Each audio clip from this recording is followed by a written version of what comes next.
Good morning, everyone, and welcome to this week's Perspective. This is a show where we give you the Christian perspective on the current issues in society today.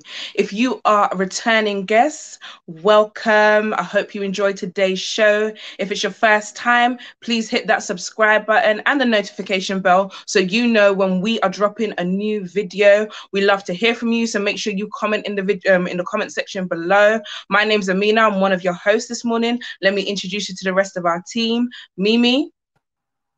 Hi, guys. Sarah. Good morning. Stefan. Morning, guys. And guys, we have an amazing host that's joining us this morning. She's a property investor. She's also a motivational speaker, and she's going to come and add a little bit more sauce to the conversation. Please welcome Sarah Stevens. Woohoo! Welcome. Thank you for joining us this morning. Thank you very much. How's everyone doing? How are we all doing? It's a Saturday morning. I know. But how are we all doing? We good? We're good. You good? Enjoying British summer. That's what we're doing. You know, the sun's been out a little bit. No. So, guys, I've been thinking. So, with the effects of Brexit and the fact that we've been in a pandemic, the UK's economy has taken some major hits. It's been draining public funds. Money's been allocated to all different things to support different families and everything. And we're feeling the effects. I mean, the public funds are feeling the effects, businesses are feeling the effects, and us ourselves are feeling the effects of the lesser income coming in. So my question is, are we living in a broke nation? Do we have the money to support our country as it is at the moment? Well, let me say something. We might be living in a hard time, and we might need to reconsider how we're spending. But England ain't never gonna be broke. That's the truth there, man. England ain't never gonna be broke. Mimi, you touched something. Has anyone changed the way they spend? Have you become more conservative? Have you not cared and be like, look, I need to buy it. It's gonna, no matter what it costs. Have you all changed the way you're spending money? Sarah, have you changed the way? Yes. I love the way that was all of a sudden it was but yes, I have actually. I have. I've had to be more prudent. I'm blessed in the fact that I've not stopped working or had to stop working, but certainly I'm not traveling into work. I'm not traveling into the office. I'm not using my car as much.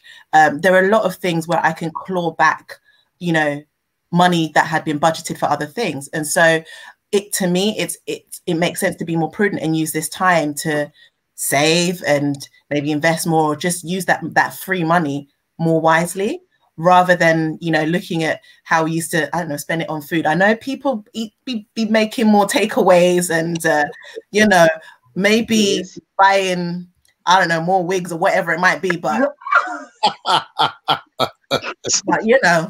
I've tried to really claw back, because I just have that more free cash. But also I think it's just because we don't know what's happening tomorrow with our economies and jobs, right, and so on. I think about it now, when you think about where Joseph was and when he was talking, during the time of abundance, they were storing, they will store the harvest. It wasn't, okay, we've got a time of abundance, we've got some free cash or some extra money to spend. It's more like, let's store, because you don't know what the next 7 years are going to come and bring. Right. So you want to be in a comfortable position in the next 7 years. So I think for me, I've looked at it that way, that it's an opportunity for me to save where maybe I wasn't able to before. That's interesting that we're talking about saving, because the Prime Minister said we should shop for Britain. He said we should go shopping. He said we need to go and buy some stuff because they need some money. On his salary. Are we? Harry Johnson needs to give us the money in which we're going to shop for Britain with. You need to make need to be shopping on my money. I think that we need to be a bit careful. I think we need to be a bit careful as to the advice that we heed to, because if we look at the person giving advice, these people come from a very a very sort of upper class lifestyle, where they're used to the finer things of life. And we cannot really compare their spending habits with our spending habits. So one really needs to be careful. I think that in terms of my spending habits, I've always been very intentional about what I spend my money on. If it's not going to double, if it's not going to benefit somebody else that I can pass on to, I just don't buy it. Whether it's clothes, shoes, whatever, if I can't pass it on and that person can also enjoy it and see the quality in it, I just don't buy it. So I do think right now, that was a perfect example of the time of Joseph. When this whole thing happened, you know, I was thinking about what Joseph was doing in the time of, you know, abundance and then preparing for that time of famine. It's about buying the right things, buying the things that are going to actually benefit you guys, create a wealth for you guys, and also prepare you for what may be around the corner. Right. Yes. Right. But guys, don't you think about it in terms of I'm guessing what he's saying when he says we should buy for Britain is the fact that our spending power is what increases the economy's wealth, basically. In terms of like recession, the only way you come out of recession is if you spend. So if we're all spending, the country benefits together. I mean, that's the argument he's making. Like, has anyone thought about that? Listen, my husband's, I try to. Let me be real with you, all right? I'm a spender. You can give me £1 million today and I will spend $1 million. I will find something to do with £1 million. And honestly to God, it probably is not going to be buying a house. It's probably going to be a car. It's going to be, I'll be up in Harrods, like living my best life. I'm a spender. I spend money, right? If God saved me, every time I look at my husband, I just think to myself, what a rescue of a destiny. Because my husband, my God, he can save. Like sometimes I just want to strangle him. Like, spend some of your money, man. Now, honestly, when this whole when Boris said it, right, I actually took a recording of it. I recorded the screen, and I said to my husband, I said, honey, Prime Minister said it's a duty to the country. I'm serving the nation. So right now, I'm going shopping because I've been off for 3 months. He looked at me, he said, honey, Boris Johnson's talking to his people. Now I'm talking to my people. Right? You better go wear the clock in your wardrobe. I said, Jesus is Lord. That shoe don't fit everybody. Come on. Honestly, do you know what he was saying though? He was like, just exactly what is it? It's like what Sarah was saying in terms that we don't know what's coming. You know, the Bible says when the prudent see trouble, they hide, but a foolish man should continue. He's like, listen, right? He's like, let me tell you something for a fact. I mean, my finances are growing in this season. Yeah. There is nothing that is affecting me in this season financially. In fact, God is increasing me financially. But what you don't do is when you don't know the future is continue to spend lavishly. You got to put yourself in a situation where, you know, if anything happens, and when you go back to that story of Joseph, the powerful thing about it is that it's almost like seeing yourself as a different nation. You have the children of Israel, right? Joseph's children going up in a time of famine. Forget Joseph, going up in a time of famine, and they were able to pay double the amount when they were going back. So even though there was famine, there was a lifestyle, a blessing that was over them that they were able to live in abundance in the midst of famine. But that takes, I think, biblical principles. And I think Christians, we don't many times have biblical principles when it comes to finances. And so when the world is dead broke, unfortunately, there's no land of Goshen for many Christians. And so they're dead broke. We need to change that. We need to change that because we live like the world. Do you understand what I'm saying? We do live like the world, and so we experience the hardship that the world experiences, and we have to start making that divide. I think it's so important. That's an interesting point you made, Mimi, because we got a lot of Christians out here offending in Fenty. Like, everyone wants to wear designer labels. Everybody wants to wear the Balenciagas, the one with the one that looks like socks. Like, that's what our social media presents. That's what we present, and we present it as a form of like, this is what Christ has done for me. It's a form of wealth. This is what He can do even in the season. It's that the image we want to portray. I mean, we've spoken about Joseph saving, but there's also an image people want to maintain in the season. How realistic is that? Oh, can I just say something on that one? From my experience, the ones that have the most money, you will never see them wear a label. God bless you. You will never see them wear a label. And these people don't have money like £100,000 or even £1 million. These people's money runs into, you know, double millions, you know, 90 million, 100 million, and they've not got one label on them. You know, I think it's important that, you know, I always say to my husband, if we can't buy it twice, we can't afford it. If you can't pay for it twice, you cannot afford it. If we can't buy our house that we're currently living in twice over, we cannot afford it. So you're wearing those Balenciagas, the Louboutins that are like £600-700, but if I can't buy it 3 times, I need to put it down. That's true. Oh, God bless you. Wow. What I will say though, right? What I will say is, you know, what Sarah's saying is so powerful. Because I remember someone saying a statement, right? Saying, listen, right, when you have to really think hard about buying a designer outfit, right? Then you really know that it's not your level, because the people that are really buying it, right? They're shopping it like they're going to shop in Primark. Right. You know what I'm saying? There is not a dent in their wardrobe, in their account, because they don't have to not eat for 3 days because they went to buy a Gucci bag. This is my point. I remember I used to work in Harrods, right? And so, but I used to work in the children's section, and I remember we used to have people buying really expensive children's clothes, right? And just to your point, Sarah, like those that you knew they were multi-millionaires, completely unbranded, very plain. You would not spot them out in the crowd. And I remember I had a customer who came in, and you knew this lady cannot afford not even a booty. Like, she can't afford anything on that in that store. But she came to me and she wanted a Moschino skirt, which was £400 for her 4-year-old child. And I asked her why, and she said, oh, because, you know, she's going to a party and she needs to look a certain way because of people that were going to be at that party. And so oftentimes people are putting themselves in financial difficulties because they're just trying to keep up with the Joneses, whoever the Joneses are, and are trying to present themselves because of people's opinions. And I'm like, you can't, this doesn't make sense, because you know you don't have this money. So I'm thinking, why are we doing this? But it's our mindset with money and our relationship with money and whatever it means to us. Because some people think, you know what, this life is long, or you only have one life. Spend what you earn. You work hard, spend it. Why should you not enjoy it? I don't understand why I'm watching my savings account go high, or like Sarah's point, why must I, you know, buy what I can buy 3 times over? Why must I be living on that level where God has blessed me with a bonus, God has blessed me with a new car, with a new whatever? I want to have a new car and show it off. Listen, she's speaking about life right now, because the thing about it, I said to my husband one time, he was talking too much and he was vexing me. I was like, you're going to die. You're going to take all your money and give it to charity. And he said, you're going to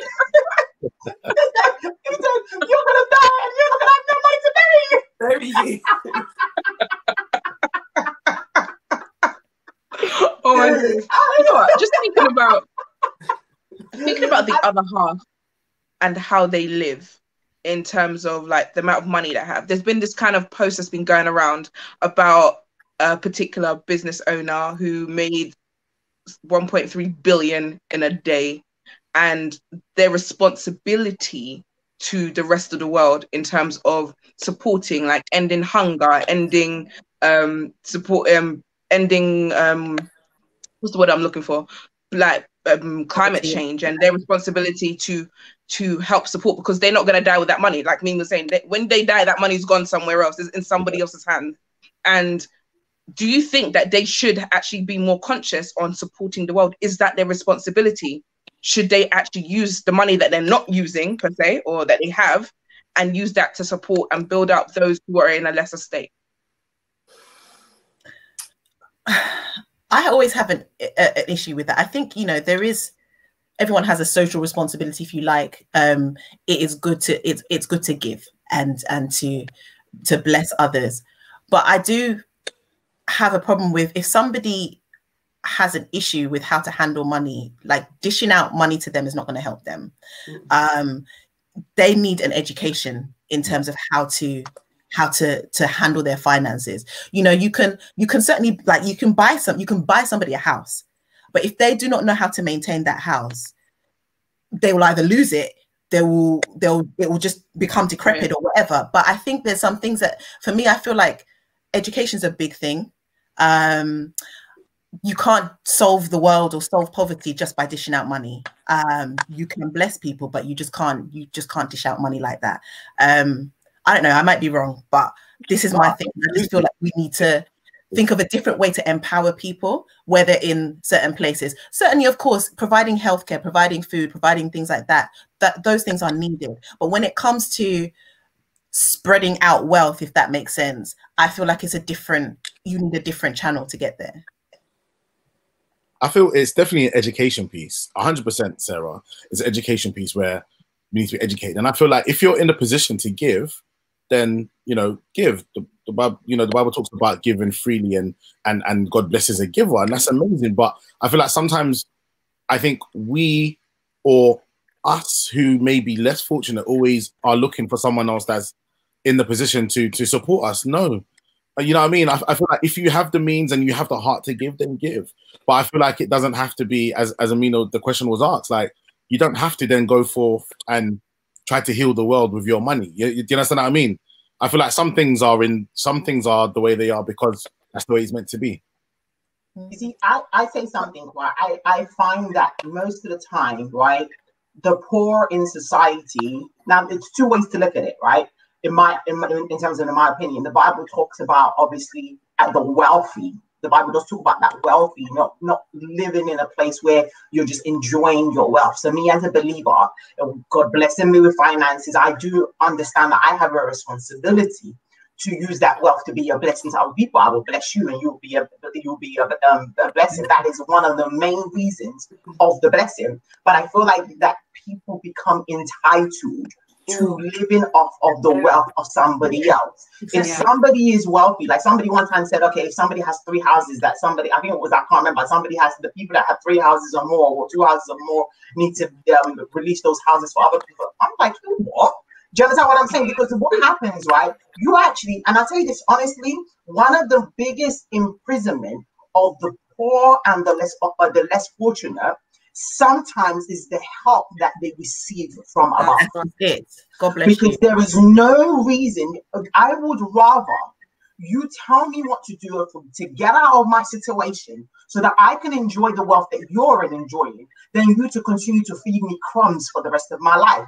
I feel like the poor many a times, right, are kept imprisoned from generation to generation, living on welfare because there is an entitlement that somebody else is going to look after you. This doesn't just run in individuals and nations. It also, when you look at third world nations, that's how the countries that are in control continue to gain control. I was looking at the history of China, and I think this is madness. I remember speaking sometimes, I'm Nigerian, right?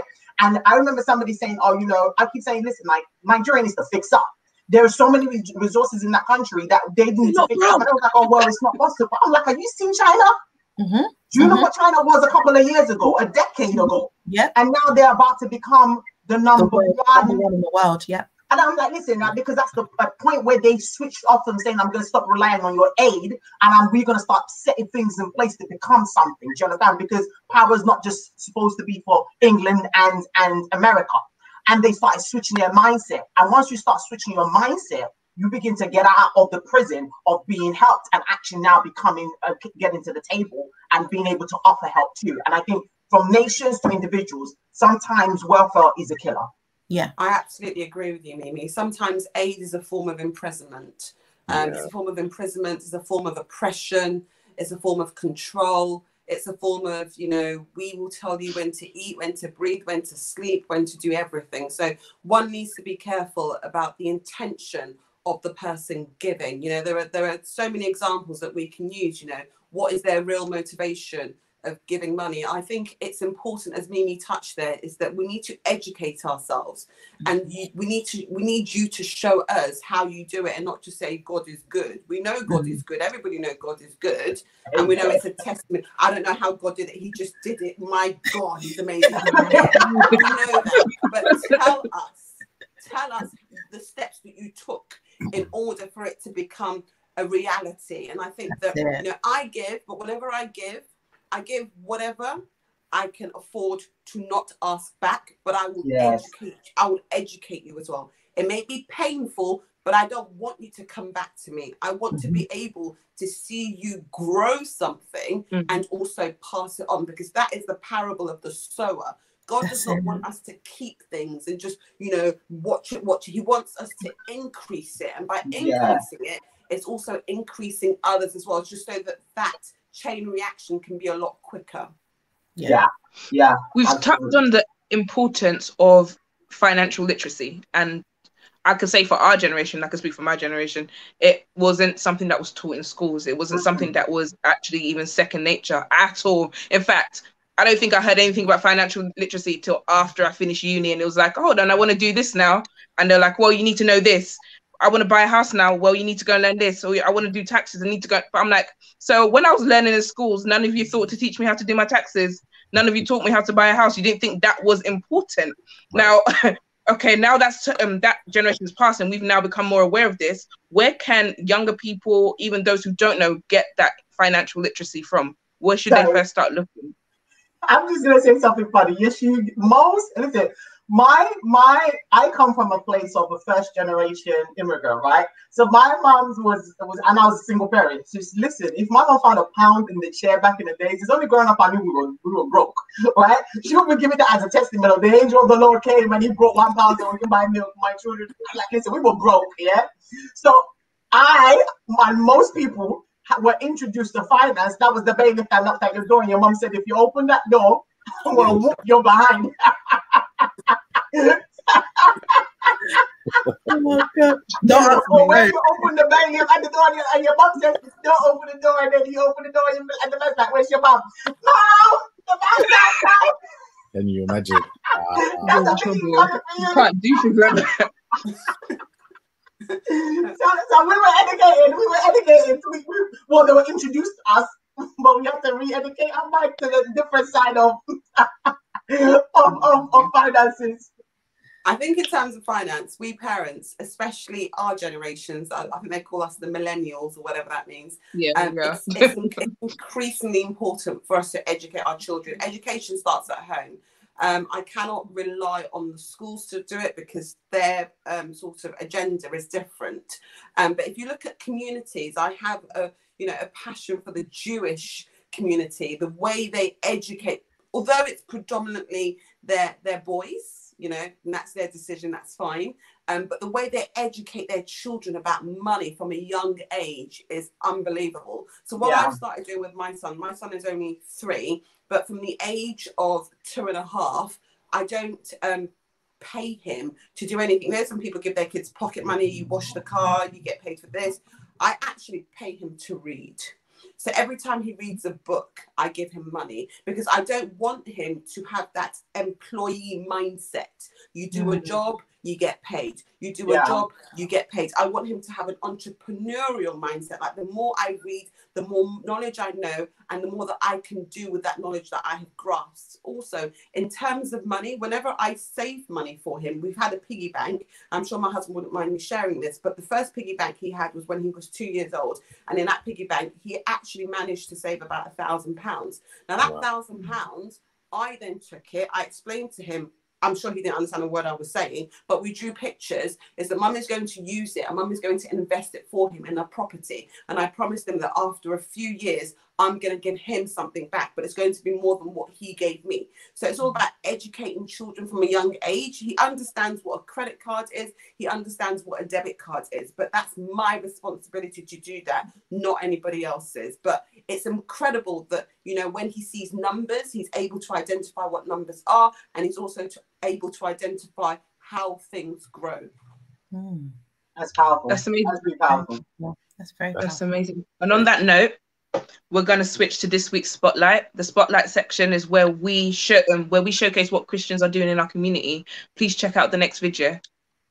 Hi, my name is Malika Williams, and I'm co-founder and director of Cocktail Estate Agents Limited. Back in June 2018, my business partner Linda and I attended a conference hosted by Mimi Ajala for Christian Women, and it was called Creating a Financial Net Worth. And there we took the executive decision to launch our company in November 2018, and we've not looked back since. We are not your typical run-of-the-mill estate agents. We seek to educate the public about the buying and selling of houses. So we put out lots of educational content on our weekly blogs. And if you subscribe to our newsletter, you get lots and lots of fantastic information about buying and selling. We have also recently put out a little book called Can I Get an Update Please?, which I've written in my capacity as a residential property solicitor as well as an estate agent, so just outline the whole conveyancing process from start to finish. So the book will be out soon, but if you go on our social media, especially Instagram, if you follow at Quetzal Estate, then you can get a free chapter. Thank you for the opportunity to do this. We're very grateful, and follow us. See you soon. Amazing. Guys, I think that's an amazing business, like completely. It's very few people I know that are doing that. So please follow them on social media and read the first chapter, the free chapter of the book that they're giving out. You'll learn something. And we're talking about education here and financial education. That's a place to start. Please go and follow them. But Sarah, in this kind of in this time that we're living in terms of being in lockdown, being in a pandemic, and all the changes that are happening in our society, and all the financial aids that's going out, do you think this is actually a good time to start a business, to go back to school, to buy property? Is this a good time to do all of that? I think it's the best time. There's one thing that I have learned in my tenure as an estate agent, a property investor, is that at a time where there's sort of a disturbance, when the market fluctuates or the economy drops, that's when the game changers actually appear, because out of every sort of disappointment, there's always an opportunity to do things. Now, if we're looking at what's currently going on in the economic circle, the government understand that there are two things that really kind of keeps the economy, or preps the economy, to put it nicely. It's the financing world and the property market. If these two are hit, then there's normally a recession. So in order not to do that, that's why they've actually come forward with this stamp duty incentive for people, because they need the property market to continue to grow.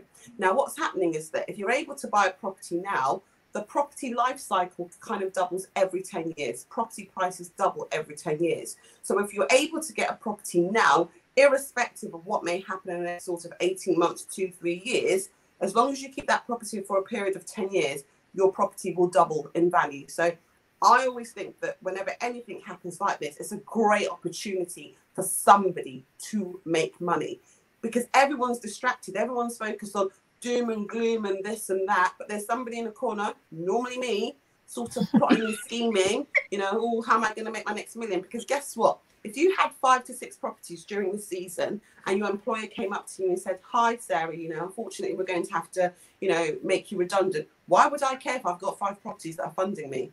Yeah. Well, why? I'll be like, okay, great. I was only here for the jokes anyway, for the laughs. Yeah. It's important that we understand, again, going back to that financial educational side of things, don't rely on your PAYE. Don't rely on your employer. It doesn't matter if you've been there for 20 years, if you're the director, they love you, they can't do without you. I promise you, when they're ready to replace you, they will replace you. They're not going to care if you've got children, if you're pregnant, if that's your problem. They're a business, and it's all about them making a profit. And if we look at what's going on now, if we look at the big names like John Lewis, I can't believe Pizza Express has gone into administration. I love it. And Cafe Rouge, they're just like, bye, BA, bye, bye, bye. Which is why we need to get out of that mindset of being fed crumbs. Okay? I always say this, and my mother would not mind me saying this. My mother, when she came into this country, she is a qualified nurse, but unfortunately, they don't recognise qualification when it's from abroad. So she started doing the cleaning jobs, right? Yeah. Cleaning toilets, university toilets, whatever, working 3 or 4 times, And the pay that she was being given then, the hourly pay was like £3 something, £4 something. Now, out of that, this lady has bought 3 properties, and she's now financially independent. So we are contractors or earning £3,000 or £70,000 a year, we have 0 excuses. Absolutely. Yeah, that's it. Do you know what Sarah was saying? Yeah. Do you know what Sarah was saying? I think I was speaking to literally with our family, and I was speaking to our family. I was saying, when I look at my mother, just like yours, working, my mom was single parent, working on their own, right? Being able to, from the bottom, where racism was like literally like not overt, it was you could literally see it, not covert, it was overt, right? These people put their head down. They didn't care about what was against them. They knew what they came to this country for, right? They didn't leave. Or like my mom says, she didn't leave Nigeria with and had children only to not have nothing to show for it. And these people, despite what they faced, right, were able to climb out. My mom she got herself undergrad, she got herself a master's, she bought properties, and I'm looking there. For me to repeat exactly what she has done is an insult on the platform she's given me. So for me to come and be clapping my hands because I've got a degree and then I've managed to buy a house, that is an insult because my mom has done that. So she's given me a ladder for me to climb above that. That's it. Do you understand what I'm saying? And I think sometimes we don't see that, and we don't see that there's a great response. So my mom done a brilliant job from what she had to give me a better opportunity. I now need to give my children. I think one of the things, especially I feel like in the community of color, right, that we don't do is we don't live life for the generation after us. Yeah. We live, like my husband keeps talking to us like, my kids. I need to leave money for my kids. I need to set up my kids. And I'm thinking to yourself, like, when you as a parent are able to gift your children houses, right? When you're able to start them on a platform where they are going to school, but they don't have a debt on their back. That's what you are. We don't think like that. Yeah. We don't think like that. But when most of these people are buying houses, like literally, right? They are buying houses with deposits as gifts from their parents, if not that entire house themselves. Yeah, exactly. And you have many Africans we've allowed. And one of the things not even Africans, I feel like people of color, but sometimes even in the poor generation, whether it be white, black, whatever, once you're poor, right? Sometimes you can keep living from the experiences of your past. I don't have the sufferings of my mom. So I cannot respond in the same way because I don't have that same oppression. I can do more, but I just need to change my mindset to say, okay, I'm now going to step up. And I think that's the first step, is many people saying, okay, I've outgrown this. I'm in secondary school, but I should be in university now, but I'm comfortable staying in secondary school. Yeah. That's a very good point that Mimi made. And another thing parents should bear in mind as well, we have a habit, like me, so people of color, we have a habit of making our kids start from zero. It's like, you've got to learn for yourselves. And I think that's a mindset we need to break. You cannot push your kids to start from zero because you start from zero. That's not how it works. And we need to break that. But also, as Christians, can we prosper in this time? Like, what's the mindset on us prospering and doing well? Because everyone feels like we're all in this together. We're all taking pay cuts. But how do we prosper in this time? How do we actually step out and show that this is the God, that the God we serve is the owner of the whole universe? We make all these statements, but are we actually following it? How do we follow that? I think just in terms of this season, can we prosper? Absolutely. Whenever I get a paycheck or a pay rise, I'm like, Mimi, guess what's happened to me? You never guess what's happened to me now. I give her a call. It's important to understand that, you know, you can either lead from the front, which I often do, but there comes a point where you need to lead from behind.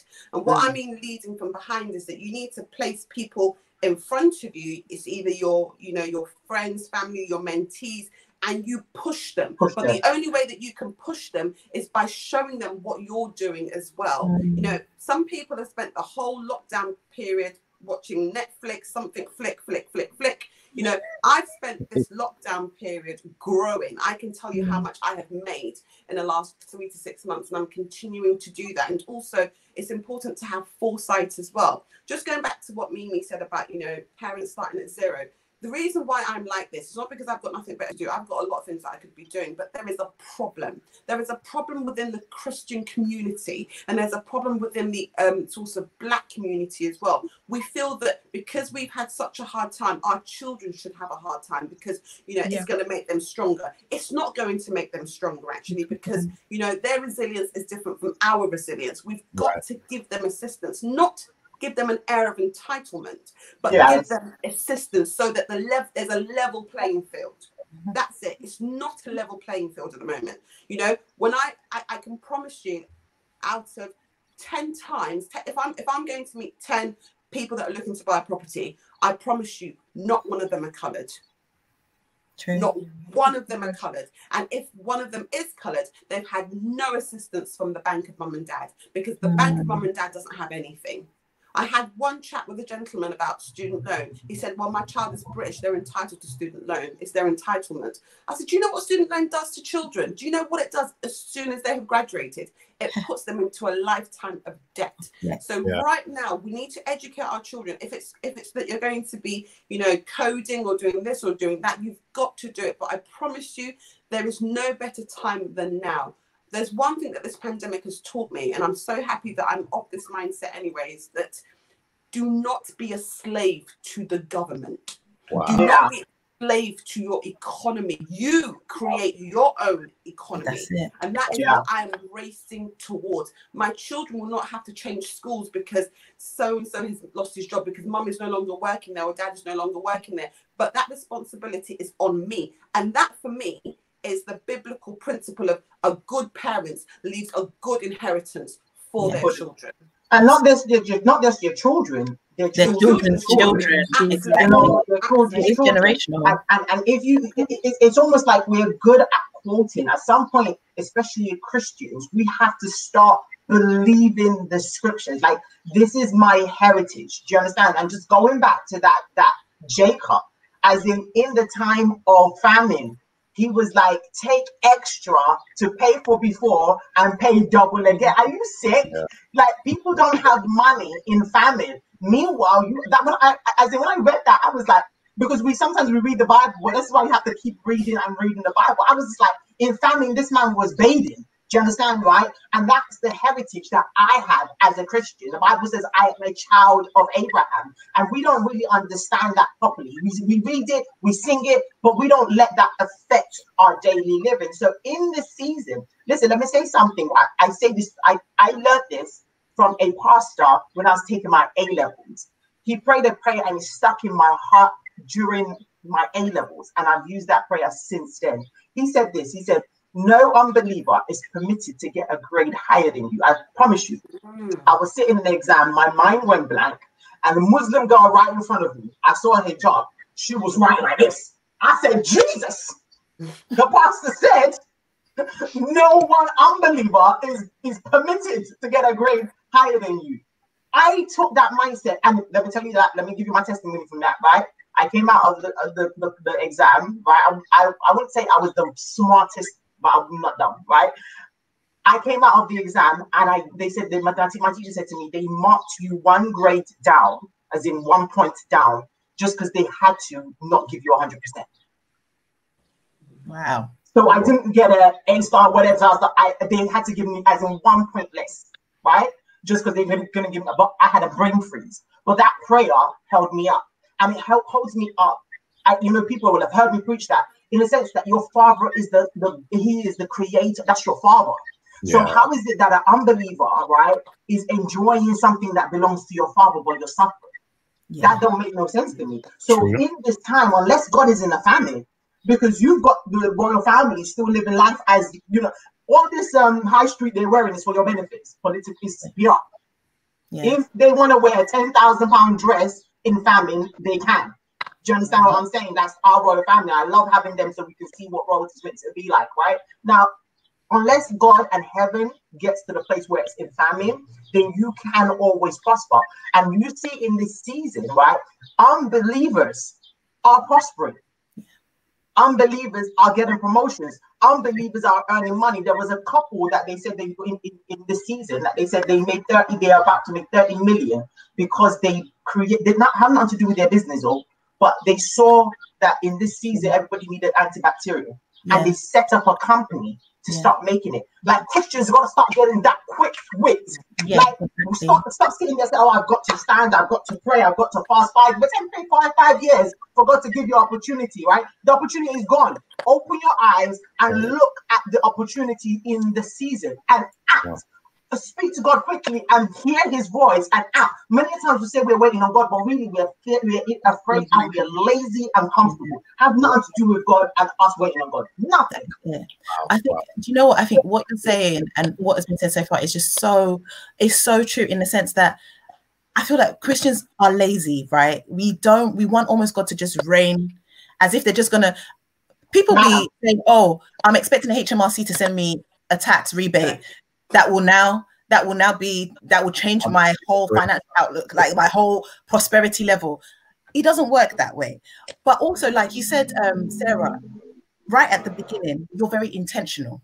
And I think that Christians have lost that intention. We know the word, we know the scripture, but we don't think about everything very intentionally. Even with this period of time that we've had, for those who have got more extra time at home, how are you using that time intentionally? How are you? Okay, yes, a lot of us have come from, let's say, first generational, like you said, immigrants. So the lessons of how to make money, how to have not necessarily been taught as other groups are getting taught. But I think if you're really intentional about making money, about increasing wealth, about all of that, in this period of time, you will look for those resources. You will put the work in. You will go reading. You will go trying to educate yourself. Find out what you don't know. Look at the Jewish society. What is it that they're learning? What is it that they understand that we can understand, so that we can? It's the same principles. It's the same. And that information is so widely available. Yeah. People like Sarah Stephen. You have other people who are doing well that you can even go and find out what is it that they know that I don't know, so that I can learn these things. But most people, like you said, are using this to either pray the corona away, which of course we're praying, but pray the corona away, or just but choose that time to just be watching Netflix, be overeating, be doing all other kinds of stuff than what you should be doing. And then we come out, we're like, oh, I don't really have anything to show for those 3 months. Why would you not? If you're sitting down thinking about your children's children and how can I leave a wealth for my children's children, this time is in fact, it's still not enough time for you to get into what you need to get to. So I feel like it's really about laziness. We're not ready to put in the work that we need to do to bring ourselves to a next level. It's out there. Go on. Sorry, no, I was just going to ask Sarah Stevens, just in terms of leaving that generational wealth, in terms of leaving a legacy for our children's children. Being able to buy a property is an amazing opportunity to do that. So I just wanted to ask you, what are like any steps you want to share with anyone out there right now who wants to get on that property ladder? How do they do it? Like any key steps you want to share right now? Yeah, I think for me, it first of all starts with the motivation behind the purchase. Often people say, I have never wanted anything. I need, like Sarah mentioned that sometimes I go to bed thinking of my children's children. I'm like, why am I sleeping? Get up from this slumber. You've got to have a drive. When I first purchased my property, my first property, I had bad credit score. Everything was against me, but I had a drive that I was like, okay, well, whilst I'm working on sorting out my credit report, I'm going to save. I was living off of £10 a day, though I was living at home, to be honest, but it was £10 a day. I didn't call anybody. Nobody needs to see me. I went into hiding like Moses, but I knew that something beautiful will be birthed from it. So I would always say that you've got to have a motivational. No, it is not an option. It's never an option for me. That is what actually differentiates the great from the sort of mediocre. You have to be focused, and nobody's going to do you a favor. Nobody's going to come to your aid. Fortunately, I'm not going to say unfortunately, I fortunately never had the assistance of the bank of mum and dad. It was through sweat, prayer, lots of Tasha Cobb music playing, or Dick Cope, whatever her name is, playing in my car, believing, going around properties, just with my bag. There's no money in the bag, but I'm still believing because I saw it. I visualized it and I put myself to work. So You get your credit report, you have a look at what's there about you, about your finances. You pay off any debt. Look, we need to stop being consumers, you know, living this sort of Gucci lifestyle. Don't get me wrong, I like a brand, I really do. But is that brand going to benefit me later on? If it's a no, then I'm not even going to do it. But if you're able to pay off your debt, stop being a consumer, stop using credit cards. Credit cards don't do you any favors. They're only going to put you into debt, especially if you're not educated on how to manage money. You're only going to get yourself into trouble. I had a client that was refused credit because she missed a £5 next payment. It's just £5, but she was refused a mortgage for it. So it's important that you look at your outgoings each month. You look at what you can cut back on, because this is what the banks are looking at. They're looking at your spending habits. They're looking at how much you spend when you go out with your friends on a Friday night. They're looking at childcare costs as well. You know, they're looking at all these things to see if you are a responsible person, because as much as we all want a property, remember, it's not, what's the word I'm looking for? It is not, it's a privilege, it's not a right. To own a property is a privilege. It's not, right, I'm born now, give me my property. No, you have got to work for it. So if you're able to manage your outgoings and also make sure that you've got more coming in than you have going out, that is the step in the right direction. So once you're also able to do that, I would also advise you to speak to a broker. Everyone's first point of call is to go to their lender. Now, remember, if you come to the Bank of Sarah, I've only got 3 or 4 products to show you. But if you go to a broker's got over 1,000 products. New lenders are coming up every single week. I was speaking to one gentleman yesterday and he said, what's the point in me buying? There are no lenders out there doing 10% loan to values. I'm like, well, there are lots that are doing 10% deposit, you know, loan to value, you know, but you just don't know about it because you've gone to your bank. So again, you go to a broker, you find out what your borrowings are from that broker, and then you can move on from there and go and see those properties. You must step out of your comfort zone and see those properties. Just to add one more thing to that, the reason why I try to, my husband and I, we try to have as many properties as we want to fund our later life. Honestly, it's so sad when you see, I'm going to talk about people of colour and I'm going to talk about women. They're my passion. I can't, you know, avoid it. But when you see older people, 70-year-olds, 75-year-olds still working, you know, they're like bent over backwards, still working. They're not doing it because they're enjoying it. They're doing it because they have to work. And when you have to work, it means that somebody wants to take something from you. It could be you have a mortgage that you have not paid off. You can't rely on state pension. State pension, you may not even be entitled to it. By the time you and I get to pensionable age, they may have moved the state pension age to 100 years old. What are you going to do then? What are you going to do then? Stop relying on benefits. Benefit is not a good thing. It isn't a good thing. Rely on your own strength, prayer, resources, and build that wealth. Yeah. You've got to build the wealth. Yeah. Guys, it's been an amazing show. The information you've put out there has been a blessing to every single person listening. I know that for sure. Sarah, we'd like to thank you so much for joining us today. Guys, can we just show some love to Sarah? Thank you. Thank you. And everyone else, we'll see you here again next week at 11 a.m. Please take care of yourself. Please remember to follow us on all our social media. The information will be on the screen at the end. Take care. Have a blessed week. We love you. Bye.